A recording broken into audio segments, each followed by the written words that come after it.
En las columnas anteriores nos hemos enfocado en las aristas filosóficas y teológicas del debate del género, pero ¿qué dice la ciencia al respecto? ¿Existen diferencias entre el cerebro del hombre y de la mujer? ¿Existe tal cosa como una fragmentación biológica en el cerebro y el cuerpo? ¿Y cómo responden los científicos y filósofos tomistas a los nuevos hallazgos de la ciencia? Quédense a mirar y oír esta columna para saberlo. Los cerebros del hombre y de la mujer, en efecto, presentan diferencias importantísimas a nivel biológico, al punto de que la medicina ha llegado a explicar que uno de los órganos en donde mejor se notan las diferencias de uno y de otro es precisamente el cerebro. Hay diferencias en conexiones sinápticas, por ejemplo. La mujer es mejor en multitasking que el hombre en cambio es mejor focalizándose en ciertas tareas. Incluso por razones evolutivas, nuestros cerebros funcionan significativamente distintos en diversas formas. ¿El cerebro tiene sexo?, se preguntaba la doctora en neurociencias Fernanda Pérez de la Universidad McGill en Canadá el año 2019. Sí, respondía tajante, si consideramos que está hecho de neuronas, que son células nucleadas, y que el sexo está determinado genéticamente por el último par de cromosomas en el ADN celular, es decir, XX o XY, el sexo es una variable biológica y fuera de algunos desórdenes hormonales, determina la fisiología del cuerpo con que nacemos.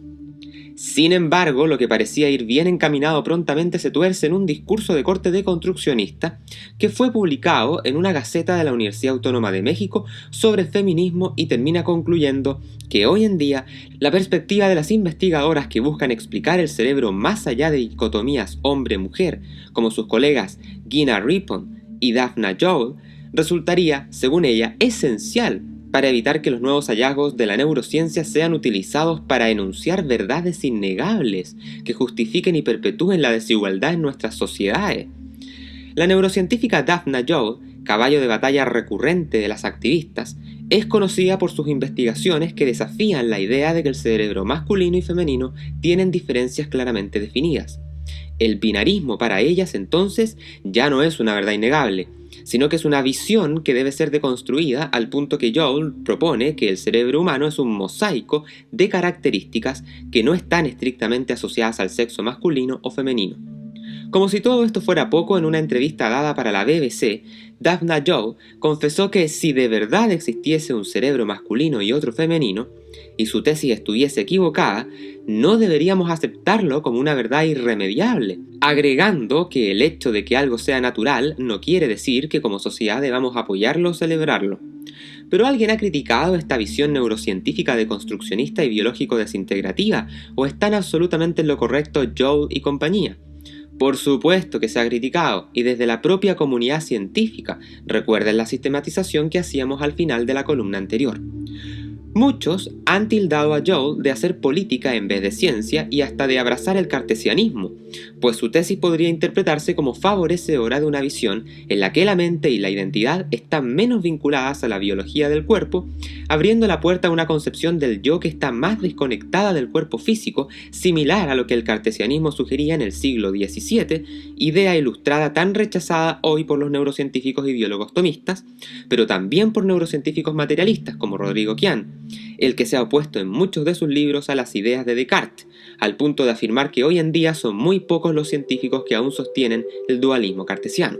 De ahí a saber si el propio Quián se opone a su colega Joel, esa es otra cosa, toda vez que Quián se dedica a otros ámbitos de la neurociencia, por lo que tendríamos que preguntárselo directamente a él qué piensa respecto a todo este debate. De otro lado, el cuerpo humano no se puede reducir, como lo hace la llamada falacia neurológica, solo al cerebro, y la masculinidad y la feminidad, biológicamente hablando, es algo mucho más amplio que el mero cerebro y que impregna a todo el sistema biológico en su conjunto, tanto en asuntos anatómicos como incluso genéticos. En resumen, para argumentar que la cirugía de reasignación de género ayuda a la integración de la identidad de una persona, se debería presumir que la supuesta desintegración ontológica, filosóficamente hablando, realmente existe. La sólida tradición filosófica de los católicos tomistas indica que esto no es plausible. La desintegración se encuentra en otro lugar, no a nivel ontológico, y actualmente no hay evidencia científica de que exista esa desintegración biológica. En un reciente estudio de la Facultad de Medicina de Stanford, liderado por el doctor en neurociencias y ciencias de la computación Vinod Menon, Desarrollaron un poderoso modelo con inteligencia artificial y lo pusieron a prueba para ver si podía distinguir entre cerebros masculinos y femeninos. ¿Qué creen que fue lo que pasó? Pues que acertó en más de un 90% en reconocer si se trataba de un hombre o de una mujer. Curiosamente, el debate no se cierra aquí, dicen los cautos, porque el estudio no identifica si las diferencias cerebrales florecen en los albores de la vida, o bien se producen por diferencias hormonales, o bien, como dicen los teóricos del género, por circunstancias sociales. ¿Qué hay respecto a las llamadas cirugías de reasignación entonces que tanto hemos nombrado desde la primera de estas 3 columnas sobre el género? ¿Es políticamente incorrecto oponerse a ellas o está bien ser reticente debido a que no hay consenso científico? Lo que los doctores en bioética atomista, Grabowski, Bedford, Eber y todos los colegas con los cuales ustedes se puedan encontrar que sigan esta posición, explican que al afirmar que las cirugías de reasignación de género alinean el sexo físico con el género del cerebro, se está sugiriendo que hay una discrepancia entre el cuerpo y el cerebro. Esta idea curiosamente presupone una forma de dualismo, la idea de que la identidad de género reside en el cerebro y que puede estar en conflicto con el cuerpo físico. Esta noción, aunque no es presentada explícitamente como dualismo cartesiano tradicional, sigue implicando de todas formas una separación entre cuerpo y mente, algo que el materialismo reduccionista no debería aceptar si fuese coherente consigo mismo, pues para ellos no existe tal cosa como la mente, sino que solo el cerebro. Y si alguien es materialista, no se ve cómo es que acepte la existencia de un concepto inmaterial como el género, constructo social que sucumbe ante el severo problema cartesiano de la interacción, que no tiene solución, por cierto, en filosofía de la mente. Mientras tanto, los científicos tomistas miran con un balde de cabritas en la mano cómo es que los materialistas progénero dan vueltas en círculos para introducir artificiosamente conceptos etéreos, difusos y mal definidos en su propio reduccionismo. Sin embargo, a diferencia del biólogo materialista radical, como el científico tomista sí acepta que existe una realidad espiritual y psíquica, aunque no a la manera cartesiana, está abierto a considerar que el problema de la disforia puede radicar en otros niveles de la experiencia humana que no se solucionan mutilando ni modificando sustancias en el cuerpo. Desde esta visión, la solución no estaría en atacar la materia, como diría un gnóstico y un teórico del género, sino que en abordar las causas profundas de la desintegración en estos otros niveles. Esto podría implicar una reflexión más profunda sobre la identidad personal, la integración de la experiencia del yo y la relación con el cuerpo y el alma, buscando una solución que respete la integridad del ser humano en su totalidad. Si bien es cierto que el corazón de la física y la astronomía modernas está compuesto por las matemáticas, existen aristas de no menor importancia que nacen a partir de sus descubrimientos o bien consisten en planteamientos previos a conocerlos. Se trata de las implicancias humanistas. En efecto, se cuenta que maestros de la literatura universal como Edgar Allan Poe o Jorge Luis Borges habrían teorizado cuestiones de grueso calibre para las ciencias naturales modernas. De todos estos asuntos que van más allá de la ciencia propiamente dicha, trata Big Bang, creación e inmensidad, ya disponible para ser adquirido desde todas partes del mundo. Revisa los enlaces ubicados en la descripción de este video. Te invitamos a que te unas como miembro de nuestro canal de YouTube y así obtener las siguientes ventajas exclusivas. 1. Acceso a todas las clases del curso de Astronomía en J.R.R. Tolkien. 2. Acceso a PFW Premium en nuestra página web, en donde encontrarán clases magistrales, análisis de libros y todos los apéndices de nuestros cursos virtuales. Se trata de nuestra biblioteca digital secreta, un espacio creado para nuestros usuarios de cursos virtuales en Udemy, que ahora se extiende como beneficio a los miembros del canal. También obtendrás acceso anticipado a las columnas de opinión, capítulos de Books and Films y de Reivindicando la Historia. Los esperamos. PFW nos une la ciencia, nos apasiona el conocimiento. Pero ¿qué pasa si en el futuro la ciencia descubriese una base biológica de la desintegración cuerpo-cerebro para poder explicar la disforia? ¿Pondría eso en aprietos al tomismo? Para nada.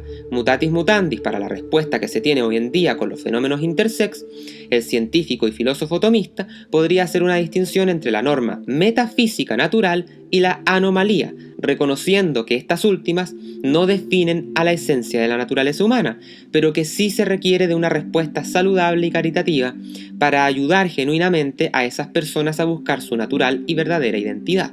Pero ¿sería posible encontrar una desintegración biológica todavía más radical, una que sea absoluta para todos los seres humanos que venga dada por la naturaleza?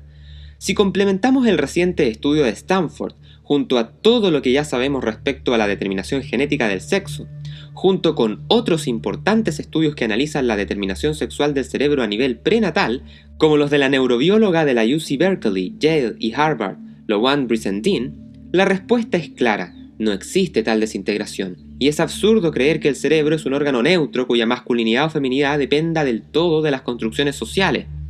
Si es que esto último puede influir, y de influir cuánto puede hacerlo, es lo que está en investigación, pero cualquiera sea el hallazgo que se obtenga en este ámbito, nunca va a poder negar la naturaleza sexuada del ser humano, de hombre y de mujer. Si contando con fotografías periódicas, uno se pusiera a observar un cerebro femenino y otro masculino mientras se desarrollan en el útero, dice Loan, podríamos ver que sus diagramas de circuitos se establecen conforme al proyecto diseñado tanto por los genes como por las hormonas sexuales. Y entonces el debate se traslada nuevamente a lo filosófico y teológico. Independiente de que se pueda o no moldear el cerebro por la cultura y por la autopercepción, ¿es moralmente correcto pretender construir la autopercepción de manera incoherente a la naturaleza material y metafísica binaria, claramente identificable en la realidad biológica del ser humano, la que no se reduce, por cierto, solo a lo cerebral? Desde una perspectiva atomista, la clave estará en la ordenación del ser humano hacia su fin último y en la coherencia entre la naturaleza y la autopercepción. Parte final, en defensa del tomismo. A alguien le podría parecer extraño que una filosofía como la atomista, que identifica un orden metafísico en la naturaleza, acepte la existencia de defectos o casos que se desvían de la norma, como pasa con los intersex. Ojo que no se trata de una especie de error en la Matrix o una excepción a las leyes de la física que rigen la naturaleza, sino que son desvíos metafísicamente hablando, accidentales, que no implican una excepción a la regla binaria. El desorden del que hablamos aquí es metafísico, toda vez que en la naturaleza material, escindida de toda teleología, no existe tal cosa como desorden u orden. En otras palabras, para que se entienda bien la idea, desde una perspectiva atomista, la naturaleza está ordenada según un plan teleológico donde cada ser, en especial los vivos, tienen una esencia que define su finalidad. Esto implica que la existencia de defectos o desviaciones en ellos, como los casos de intersexualidad, no niegan un orden intrínseco del universo ni tampoco la realidad de las esencias, sino que señala la presencia de contingencias y limitaciones en la materia. Para el tomismo, el orden es una propiedad del ser, vinculada a su esencia y a su finalidad última. Así, lo que llamamos defecto o desvío no es una excepción a la ley natural, sino que un accidente que afecta a un individuo en particular.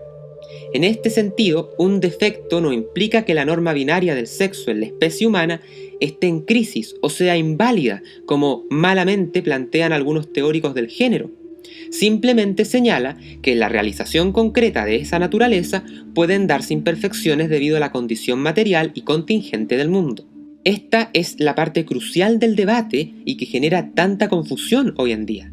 A mayor abundamiento, el doctor en física y filósofo Thomas Davenport, del que por cierto hemos preparado unas clases especiales, que si están interesados en verlas, pueden revisar nuestra zona de comunidad para saber cómo acceder a ellas.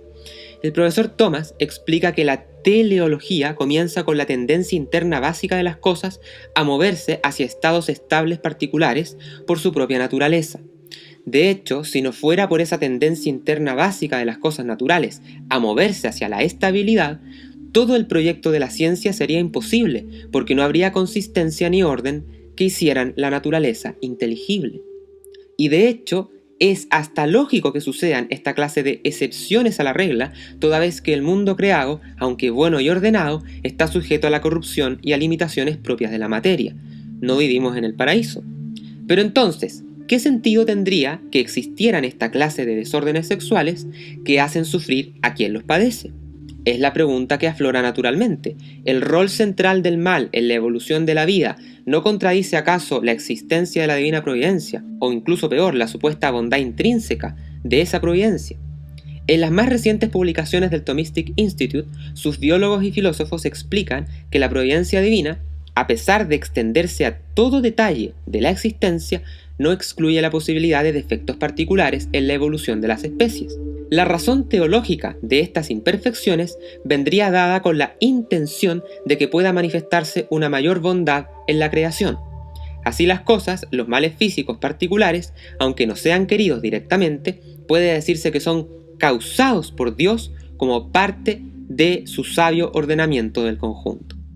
No podemos escapar ni del dolor ni del sufrimiento en un mundo material corrupto como este, pero es parte de un trayecto que tenemos que recorrer para la salvación, aunque cueste a veces muchísimo aceptarlo y comprenderlo. Y en última instancia, toda la filosofía católica termina llevando a una única y definitiva explicación, que es el Dios sufriente sacrificado en la cruz, la más profunda afirmación teológica alcanzada por la tradición de Occidente. ¿Cuántas personas que sufren por estas anomalías o que luchan con su sexualidad no se han preguntado por qué les tocó a ellos? En los peores momentos de tribulación, cuando aflora la desesperación total y la incomprensión, lo único que nos queda es alzar la mirada a la cruz y supeditarnos al sacrificio que el propio Dios hizo en este mundo afectado por corrupciones. Nadie camina solo en este complejo y defectuoso mundo, y al final de cuentas, tan defectuoso no es, y siempre será posible hallar una intensa luz hasta en las más recónditas encrucijadas. Es en este contexto que la filosofía y la teología adquieren una relevancia vital. La filosofía proporciona un marco racional para comprender la naturaleza del mundo, la existencia del mal y las contingencias de la vida.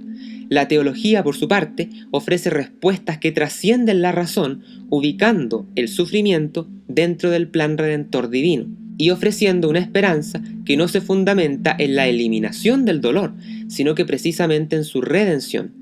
Un gran abrazo a la distancia y nos vemos en una próxima columna de opinión.